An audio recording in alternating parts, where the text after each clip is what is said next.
Bismillahirrahmanirrahim. Assalamualaikum warahmatullahi wabarakatuh. Halo semuanya, selamat datang di video kali ini. Perkenalkan, nama saya Muhammad Irwan Firmansyah, mahasiswa Universitas Pelita Bangsa dengan program studi S1 Manajemen. Pada kesempatan ini, saya akan membahas sebuah kebijakan yang sedang menjadi sorotan, yaitu kenaikan pajak pertambahan nilai atau PPN menjadi 12% yang berlaku mulai 1 Januari 2025. Sebagai mahasiswa sekaligus masyarakat yang peduli terhadap kebijakan publik, kita tidak boleh hanya menilai kebijakan ini dari satu sudut pandang saja.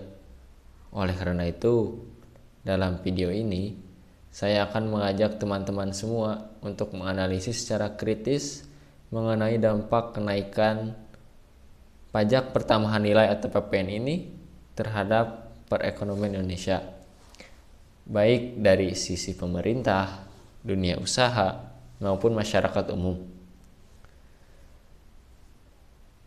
Dan melalui video ini pula, kita akan membahas secara mendalam mengenai pertanyaan-pertanyaan berikut.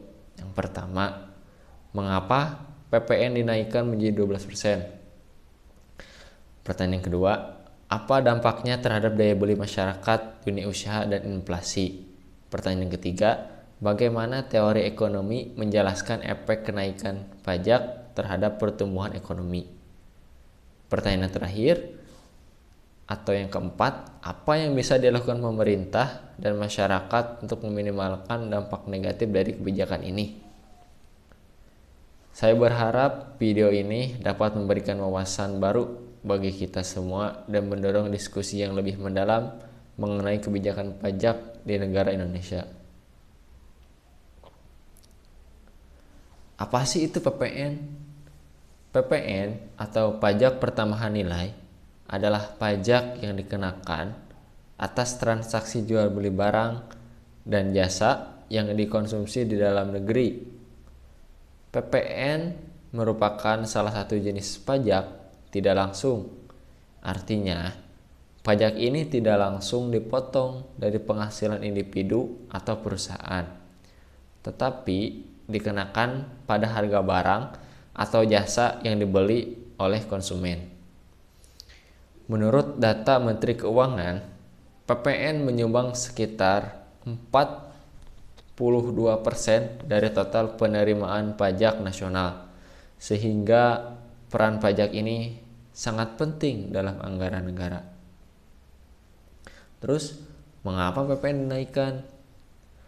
Pemerintah memutuskan menaikkan PPN dari 11% menjadi 12% sebagai bagian dari kebijakan yang diatur dalam Undang-Undang Harmonisasi Peraturan Perpajakan atau UU HPP nomor 7 tahun 2021. Langkah ini diambil dengan tujuan utama, yaitu untuk meningkatkan penerimaan pajak negara guna mendukung program pembangunan, mengurangi defisit anggaran, serta memperkuat keuangan negara dalam menghadapi ketidakpastian ekonomi global. Kebijakan pendukung pemerintah. Pemerintah memahami bahwa kenaikan pajak ini dapat berdampak pada masyarakat luas, terutama golongan ekonomi menengah ke bawah.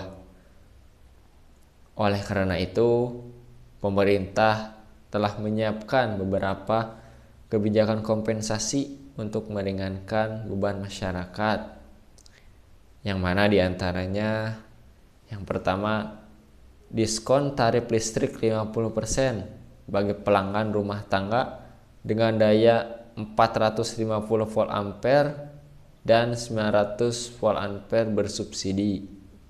Yang kedua, bantuan sosial berupa beras 10 kg per bulan untuk masyarakat miskin dan rentan.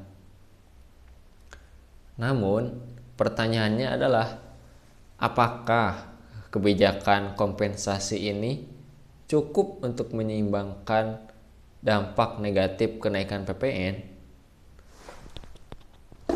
Ini yang akan kita bahas lebih lanjut.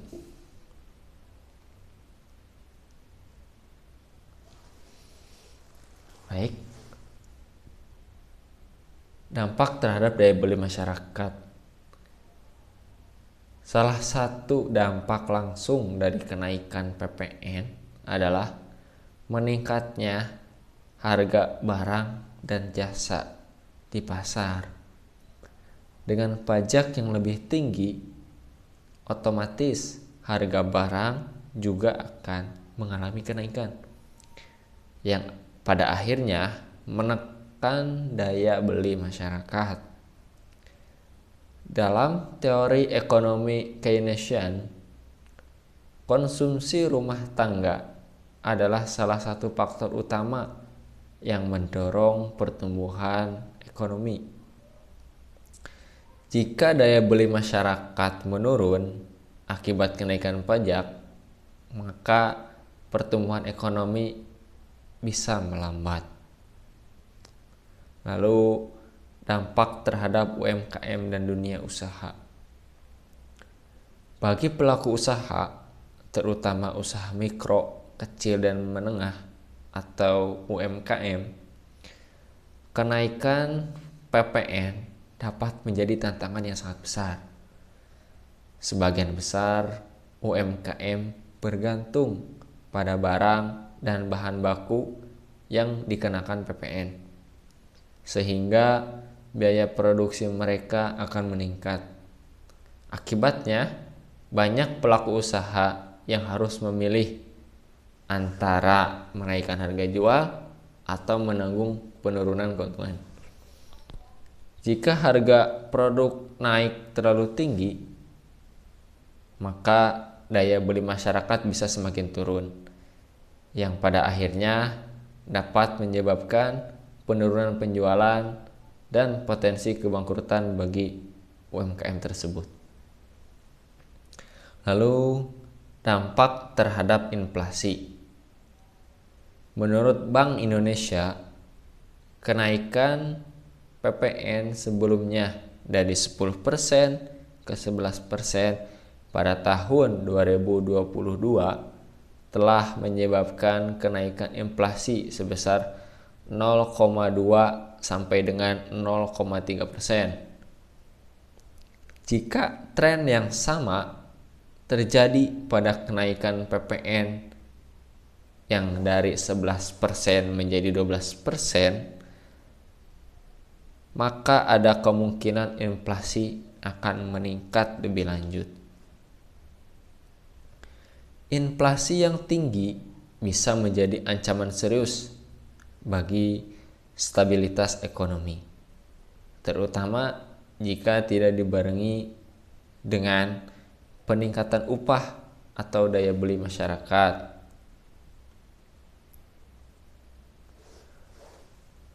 Lalu, apa yang bisa dilakukan pemerintah? Meningkatkan efisiensi penggunaan pajak. Pemerintah harus memastikan bahwa tambahan penerimaan pajak dari kenaikan PPN benar-benar dialokasikan untuk program-program produktif yang meningkatkan kesejahteraan masyarakat. Memberikan insentif pajak bagi pelaku UMKM. Untuk mengurangi beban UMKM, pemerintah bisa memberikan pengurangan tarif pajak bagi usaha kecil dan menengah agar mereka tetap bisa bersaing di pasar. Mengendalikan inflasi. Bank Indonesia perlu memastikan bahwa kenaikan PPN tidak menyebabkan lonjakan harga yang berlebihan dengan kebijakan moneter yang tepat, seperti pengendalian suku bunga dan stabilisasi harga pangan. Lalu, apa yang bisa dilakukan masyarakat? Yang pertama, dengan mengelola keuangan dengan bijak. Dengan adanya kenaikan harga, masyarakat perlu lebih cermat dalam mengatur anggaran belanja, terutama untuk kebutuhan pokok dan barang konsumsi. Yang kedua, meningkatkan literasi pajak. Masyarakat perlu lebih memahami bagaimana pajak pekerja dan mengawasi penggunaan pajak oleh pemerintah agar kebijakan ini benar-benar membawa manfaat bagi semua pihak. Untuk memberikan perspektif yang lebih luas, kita juga bisa melihat bagaimana kebijakan serupa diterapkan di negara lain. Sebagai contoh, Jepang pernah menaikkan pajak pertambahan nilai atau PPN-nya dari yang sebesar 5% menjadi 8% pada tahun 2014. Dampaknya apa? Daya beli masyarakat Jepang turun sebesar 2,1% dalam 6 bulan pertama. Dan pertumbuhan ekonomi mengalami kontraksi dari plus 1,5% menjadi minus 0,4%. Hal yang sama terjadi di negara tetangga kita, negeri jiran atau di negara Malaysia.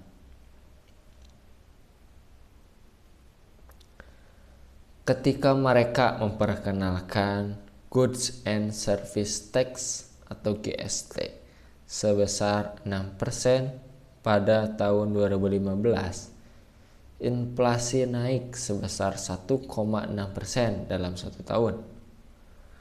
Dan konsumsi masyarakat turun sebesar 3,8%. Pelajaran yang bisa kita ambil dari pengalaman negara lain adalah bahwa kenaikan pajak konsumsi harus disertai dengan kebijakan kompensasi yang efektif agar dampaknya terhadap daya beli masyarakat bisa atau dapat diminimalkan. Pemerintah harus memastikan bahwa hasil dari kenaikan PPN ini benar-benar dialokasikan untuk sektor-sektor produktif seperti infrastruktur, pendidikan, dan kesehatan, sehingga manfaat jangka panjangnya bisa dirasakan oleh seluruh masyarakat. Dalam lanjutan pembahasan mengenai dampak kenaikan pajak pertambahan nilai atau PPN terhadap ekonomi, penting untuk mengangkat aspek keterlibatan masyarakat dalam proses evaluasi kebijakan publik. Di banyak negara, partisipasi publik menjadi elemen penting dalam menentukan arah suatu kebijakan, terutama yang berkaitan langsung dengan kesejahteraan masyarakat, seperti kebijakan pajak. Dalam konteks Indonesia, meskipun terdapat mekanisme untuk menyampaikan aspirasi melalui perwakilan rakyat, namun dalam praktiknya, partisipasi langsung masyarakat dalam pembentukan kebijakan fiskal, khususnya terkait pajak, masih terbatas. Oleh karena itu, pemerintah perlu membuka ruang bagi masyarakat untuk lebih terlibat dalam proses konsultasi kebijakan pajak, baik melalui forum diskusi, kajian publik, maupun survei terkait persepsi masyarakat terhadap kebijakan tersebut. Meningkatkan transparansi dalam pengelolaan pajak adalah langkah penting yang harus diambil untuk memastikan kebijakan ini dapat diterima dengan baik oleh masyarakat.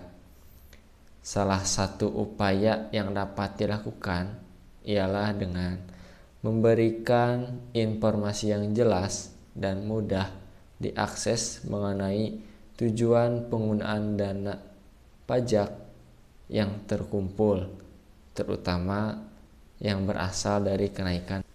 Transparansi ini akan memperkuat kepercayaan masyarakat terhadap pemerintah dan memberikan keyakinan bahwa kenaikan pajak tidak akan disalahgunakan. Kepercayaan ini juga sangat penting agar masyarakat merasa memiliki peran dalam pembangunan nasional dan tidak hanya menjadi pihak yang dikenakan beban oleh pajak. Selain itu, pemerintah juga dapat memanfaatkan teknologi digital untuk mempermudah pengawasan dan pelaporan penggunaan dana pajak.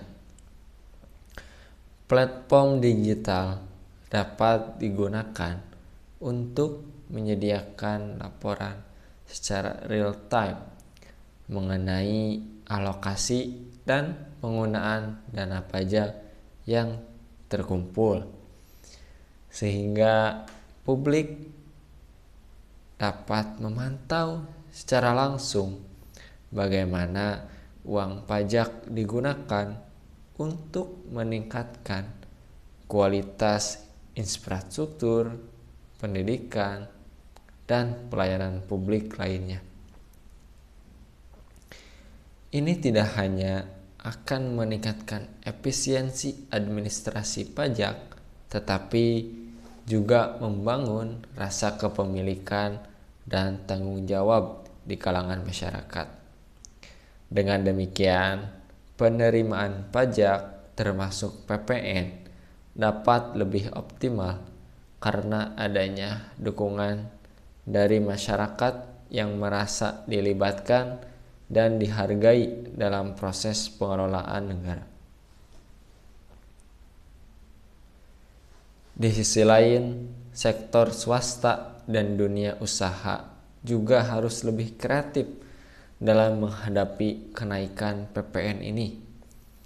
Dengan kenaikan pajak yang berdampak langsung pada harga barang dan jasa, perusahaan-perusahaan harus berpikir jangka panjang untuk mengurangi dampak buruk terhadap konsumen tanpa mengurangi profitabilitas mereka. Salah satu cara untuk melakukannya adalah dengan berinovasi dalam proses produksi, memanfaatkan teknologi yang lebih efisien, serta mencari sumber daya alternatif yang lebih murah. Di era digital seperti saat ini, teknologi otomatisasi dan kecerdasan buatan atau AI telah memberikan peluang besar bagi perusahaan untuk meningkatkan efisiensi operasional mereka, yang pada gilirannya dapat membantu menekan biaya produksi dan mengurangi dampak dari kenaikan biaya akibat PPN yang lebih tinggi. Dengan demikian, meskipun beban pajak meningkat, sektor swasta dapat menjaga daya saing mereka di pasar domestik maupun di pasar global. Selain itu, perusahaan juga perlu memperhatikan tanggung jawab sosial mereka dalam menghadapi kebijakan ini. Corporate Social Responsibility atau CSR harus menjadi bagian dari strategi bisnis mereka. Ini tidak hanya untuk meningkatkan citra perusahaan, tetapi juga untuk membantu mengurangi dampak sosial dari kebijakan ini, terutama terhadap masyarakat yang lebih rentan. Dalam konteks ini, perusahaan dapat berperan aktif dalam mendukung program-program sosial pemerintah seperti memberikan bantuan kepada keluarga berpenghasilan rendah, menyediakan pelatihan kerja, atau mendukung usaha-usaha yang berfokus pada pemberdayaan ekonomi di masyarakat.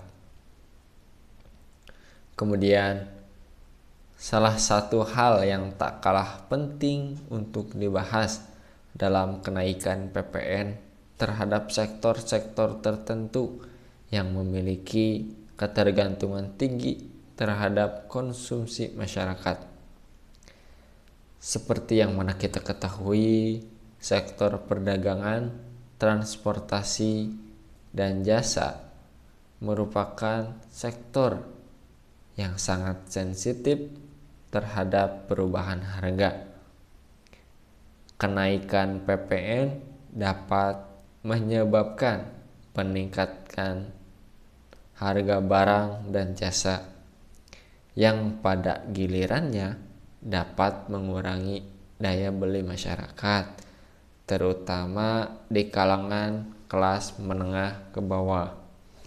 Oleh karena itu, perlu ada kebijakan mitigasi yang menyasar sektor-sektor yang sangat bergantung pada konsumsi, seperti misalnya dengan memberikan subsidi atau insentif pajak kepada sektor-sektor yang terdampak, sehingga mereka dapat terus beroperasi tanpa menaikkan harga secara drastis.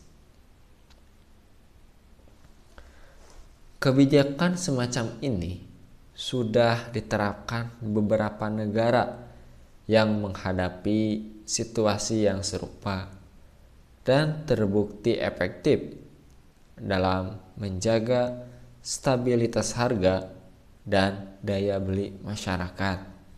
Sebagai contoh, di negara-negara dengan pajak konsumsi yang tinggi seperti Swedia dan Norwegia, pemerintah di sana sering kali memberikan subsidi bagi sektor-sektor tertentu seperti energi dan transportasi untuk menjaga agar harga barang dan jasa tetap terjangkau bagi masyarakat. Meskipun tarif pajak tinggi, pendekatan ini dapat diadaptasi oleh negara Indonesia dengan mempertimbangkan kondisi sosial dan ekonomi yang ada, untuk memastikan bahwa meskipun PPN dinaikkan, dampak negatif terhadap daya beli masyarakat tetap dapat diminimalisir. Pada tingkat mikro, kenaikan PPN diiringi dengan kebijakan yang bijak dalam berkontribusi pada pembangunan infrastruktur yang lebih baik, yang pada gilirannya akan mendukung pertumbuhan ekonomi secara keseluruhan. Infrastruktur yang baik akan membuka akses ke pasar yang lebih luas, meningkatkan efisiensi distribusi barang dan jasa, serta mempermudah pelaksanaan kegiatan ekonomi. Oleh karena itu, meskipun terdapat potensi penurunan daya beli di kalangan sebagian masyarakat, jika dana dari PPN digunakan untuk pembangunan infrastruktur yang tepat, maka dalam jangka yang panjang, negara Indonesia dapat menikmati manfaat dari peningkatan produktivitas dan daya saing ekonomi yang lebih baik. Namun, kebijakan ini juga harus didukung oleh strategi pemerataan yang memastikan bahwa pembangunan tidak hanya terkonsentrasi pada kota besar saja atau daerah tertentu saja, tetapi merata ke seluruh wilayah di negara Indonesia. Pembangunan yang merata akan memperkecil kesenjangan antara daerah kaya dan miskin, serta memberikan kesempatan bagi seluruh lapisan masyarakat untuk merasakan manfaat dari pertumbuhan ekonomi. Pemerintah perlu memastikan bahwa dana dari PPN yang terkumpul juga dialokasikan untuk proyek-proyek pembangunan yang dapat langsung meningkatkan kualitas hidup masyarakat, seperti pembangunan sekolah, rumah sakit, dan infrastruktur dasar lainnya di daerah-daerah terpencil. Pada akhirnya, dampak dari kebijakan PPN yang lebih tinggi bisa menjadi tantangan sekaligus peluang bagi perekonomian Indonesia. Dengan kebijakan yang tepat dan didukung oleh partisipasi aktif dari semua pihak, kenaikan PPN dapat menjadi langkah positif dalam meningkatkan kapasitas fiskal negara untuk membiayai pembangunan jangka panjang. Namun, ini memerlukan kebijakan yang tidak hanya berpihak pada pemerintah, tetapi juga memperhatikan kesejahteraan masyarakat, terlebih bagi mereka yang lebih rentan secara ekonomi. Oleh karena itu, untuk mewujudkan pembangunan yang inklusif dan berkelanjutan, diperlukan kolaborasi yang erat antara pemerintah, sektor swasta, masyarakat sipil, dan individu untuk merumuskan dan mengimplementasikan kebijakan yang lebih berpihak kepada kepentingan bersama. Disinilah pentingnya peran kita sebagai mahasiswa untuk terus berpikir kritis, tidak hanya dalam menilai kebijakan yang ada, tetapi juga dalam mencari solusi-solusi inovatif untuk tantangan-tantangan yang muncul akibat perubahan kebijakan tersebut. Kita perlu terus mengedepankan prinsip-prinsip keadilan sosial, transparansi, dan akuntabilitas dalam setiap diskusi dan analisis yang kita lakukan. Pendidikan yang kita terima di bangku kuliah bukan hanya untuk memperoleh gelar, tetapi juga untuk mempersiapkan kita menjadi agen perubahan yang mampu berpikir jauh ke depan dan memberikan kontribusi positif bagi pembangunan negara dan kesejahteraan masyarakat. Sebagai mahasiswa, kita memiliki kapasitas untuk mengevaluasi kebijakan ini dengan pendekatan yang lebih ilmiah, berbasis pada teori-teori ekonomi yang relevan dan bukti empiris yang ada.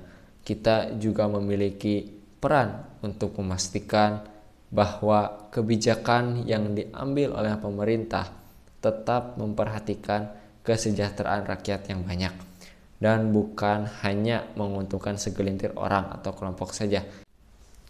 Sebagai penutup, kebijakan pemerintah terkait kenaikan tarif PPN yang berlaku pada 1 Januari tahun 2025 memang memerlukan perhatian dan pembahasan mendalam dari berbagai sisi. Kenaikan tarif PPN ini tentu akan berdampak signifikan terhadap ekonomi, baik dari segi daya beli masyarakat maupun struktur sosial ekonomi negara. Oleh karena itu, sebagai mahasiswa yang cerdas dan berwawasan luas, kita memiliki tanggung jawab untuk tidak hanya memahami dampak dari kebijakan tersebut, tetapi juga berpikir kritis untuk mencari solusi yang dapat mengurangi dampak negatifnya, khususnya bagi masyarakat berpendapatan rendah dan sektor-sektor yang rentan seperti UMKM. Keberhasilan kebijakan ini sangat bergantung pada implementasi yang adil dan merata, di mana pemerintah harus memastikan bahwa setiap lapisan masyarakat mendapat manfaat dari pendapatan pajak yang dikumpulkan. Dengan demikian, transparansi, dan akuntabilitas dalam pengelolaan anggaran negara menjadi kunci agar kebijakan ini dapat memberikan hasil yang optimal. Selain itu, pemerintah juga harus terus berkomunikasi dengan masyarakat, menjelaskan tujuan dan manfaat dari kebijakan ini secara terbuka agar tercipta pemahaman yang lebih baik dan mendorong partisipasi aktif dari seluruh elemen bangsa. Namun kita sebagai generasi muda yang nantinya akan meneruskan tongkat kepemimpinan negara ini tidak boleh hanya menjadi pengamat. Kita harus terlibat aktif dalam proses-proses perumusan kebijakan melalui penelitian, diskusi, serta advokasi kebijakan yang lebih berpihak pada kesejahteraan bersama. Dalam dunia yang semakin kompleks dan penuh tantangan ini, penting bagi kita untuk terus mengembangkan kemampuan berpikir kritis, analitis, dan solutif guna memastikan Indonesia dapat menghadapi berbagai tantangan dengan lebih baik. Kebijakan PPN yang diterapkan pada tahun 2025 memang bukanlah masalah yang sederhana.